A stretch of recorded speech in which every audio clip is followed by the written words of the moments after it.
ও ও ও ও কি কইতাম ভালো একটা রেসিপি নিয়ে এসেছি, একদম বাংলাদেশি ফ্রেশ সবজি। এই সবজিগুলো একদম বাংলাদেশি সবজি। আজকের রেসিপিটি হবে বাংলাদেশি সবজি দিয়ে, ফ্রেশ সবজি দিয়ে, বিশেষ করে আমার বেচালার বাইরের জন্য। আরে কি কইতাম, মুখে দি কথা বারোটা কথায় খের খাইয়ালা, কি কইতাম রে মা। আজকের এমন একখান রেসিপি আমার বেচালার বাইদের জন্য। দেখতে থাকুন কি হতে চলেছে। দেখার সাথে সাথে প্লিজ একটা লাইক করে দেবেন, সুন্দর একটা কমেন্ট করে দেবেন, যদি ভালো লেগে যায় শেয়ার করে দেবেন। আমার ভিডিওর মধ্যে কোথাও যদি কোনো অংশে ভালো লাগে প্লিজ আমার ভিডিওটি লাইক কমেন্ট শেয়ার সাবস্ক্রাইব করে দেবেন। সাথে থাকবেন, কথা বাড়াবো না, দেখতে থাকুন আজকের রেসিপিটি। আশা করছি সেরকম মজা হবে। নমস্কার মাই লাভলি ভিউয়ার্স, সবাই কেমন আছেন? আশা করি আমার ভাই বোনেরা সবাই খুব ভালো আছেন। আমিও ভালো আছি ভগবানের অশেষ কৃপায়। অন্তস মম কিচিং এ সবাইকে জানাই সুস্বাগতম। আজকে আবার বরাবরের মতন চলে এসেছি সুন্দর একটা রেসিপি নিয়ে। কি হতে চলেছে দেখতে থাকুন। দেখার সাথে সাথে প্লিজ একটা লাইক করে দেবেন, সুন্দর একটা কমেন্ট করে দেবেন, যদি ভালো লেগে যায় প্লিজ শেয়ার করে দেবেন। আশা করছি সবার কাছে ভালো লাগবে। আজকের রেসিপিটি একদম সুস্বাদু রেসিপি। অনেক রকমের সবজি দিয়ে আজকে রেসিপিটি সাজিয়ে তুলবো, দেখলে বুঝে যাবেন।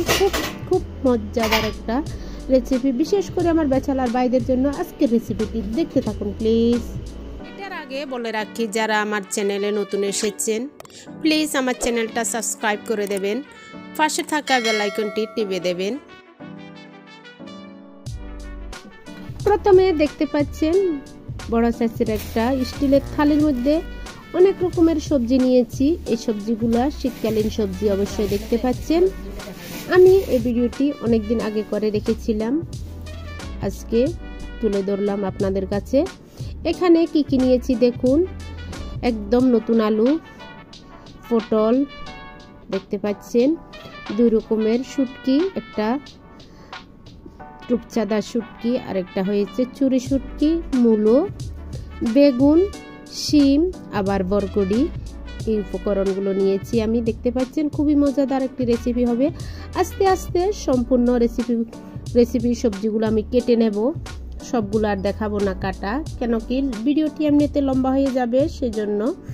দেখতে পাচ্ছেন আমি নতুন আলুগুলা কাটতেছি, কেটে নিয়েছি একটা। তারপরে একটু পটল কেটে নেব।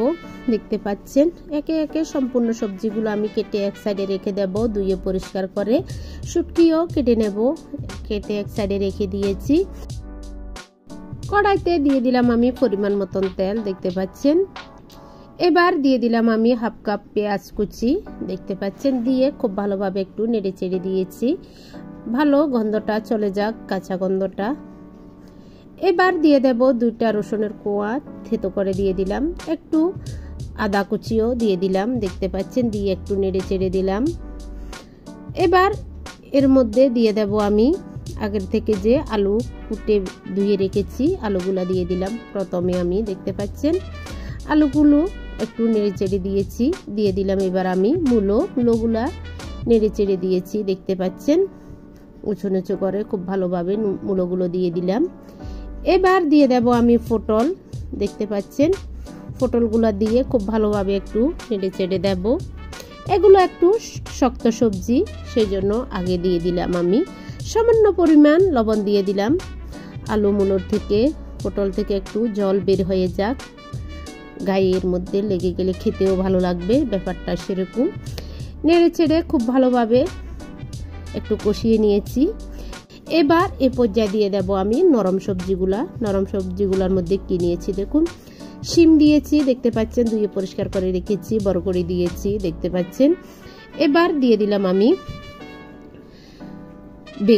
বেগুনগুলো নরম, সেজন্য লাস্টে দিয়ে দিলাম। দিয়ে খুব ভালোভাবে উঁচু নিচু করে নেড়ে চেড়ে একদম মশলার সাথে কষিয়ে নেব জাস্ট 30 সেকেন্ড। এবার দিয়ে দেব আমি পাউডার মশলার মধ্যে এখানে কি নিয়েছি দেখুন। 1 টেবিল স্পুন হলুদের গুঁড়ো, 1 টেবিল স্পুন মরিচের গুঁড়ো, 1 টেবিল স্পুন ধনের গুঁড়ো, 1 টেবিল স্পুন জিরের গুঁড়ো, স্বাদ অনুযায়ী লবণ দিয়ে দিলাম, দেখতে পাচ্ছেন। দিয়ে খুব ভালোভাবে কষিয়ে নেব। সামান্য পুরম জল দিয়েছি, দেওয়ার পরে যেহেতু এখানে শুকনো মশলা, সেজন্য একটু জল দিয়ে উঁচু নিচু করে নাড়ে দিলে আর পোড়া লাগবে না, কালারটাও নষ্ট হবে না, সেটাই ব্যাপার।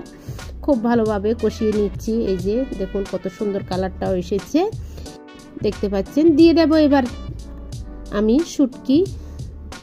যারা আমার মতন শুটকি প্রেমিক আছেন তারা এভাবে রান্না করে দেখবেন। শুটকিগুলো ধুয়ে পরিষ্কার করে একদম গরম জল দিয়ে ধুয়েছি আমি, খুব ভালোভাবে ধুয়ে এবার দিয়ে দিলাম শুটকিগুলো। এবার উঁচু নিচু করে খুব ভালোভাবে নেড়ে চেড়ে দেব, কষিয়ে নেব। জাস্ট 30 সেকেন্ড আমি কষবো ভালোভাবে নাড়তে চাড়তে। খুব সুন্দর একটা ফ্লেভারও এসে গিয়েছে শুটকির। এই পর্যায়ে আমি দিয়ে দেব পরিমাণ মতন জল। অনেকে একটু শুটকির ঝোল দিয়ে ভাত খেতে পছন্দ করে, আমার কাছেও সেরকম শুটকির ঝোল দিয়ে খুবই ভালো লাগে ভাত খেতে। অনেকে একটু মাখা মাখা করে রান্না করে, আমি আমার পরিমাণ মতন শুটকির ঝোলগুলা দিয়ে দিলাম। দেখতে পাচ্ছেন কালারটা কিন্তু সেরকম এসেছে। এই যে দেখুন কত সুন্দর কালার এসেছে। এবার আমি ডেকে দিলাম, দেখতে পাচ্ছেন ফুটতে থাক সবজিগুলো আর শুটকিগুলা খুব ভালোভাবে। জাস্ট আমি 2 মিনিট ডেকে দিয়েছি। 2 মিনিট পরে আবার আসবো আমি। 2 মিনিট আমার হয়ে গিয়েছে। 2 মিনিট পরে এসে দেখলাম খুবই সুন্দর ফ্লেভার এসেছে, একদম ফুটপাত করে খুব ভালোভাবে তরকারিগুলা খুব সুন্দর বলক এসে গিয়েছে, খুবই ভালো লাগছে দেখতে। আবার একটু নেড়ে ছেড়ে দিলাম। অনেকটা জল দেখা গিয়েছে কিন্তু টেনে যাবে জলগুলা। এ পর্যায়ে আমি দিয়ে দেব কেটে রাখা টমেটো। টমেটো না দিলে একদম ভালো লাগবে না, শুটকির তরকারির মধ্যে দিতেই হবে টমেটো, দেখতে পাচ্ছেন।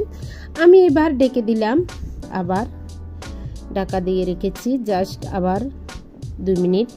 চুলার আঁচটা হালকাভাবে রেখেছি, ধাউ ধাউ করে দিই নাই। A few minutes later. আবার 2 মিনিট পরে ফিরে আসলাম।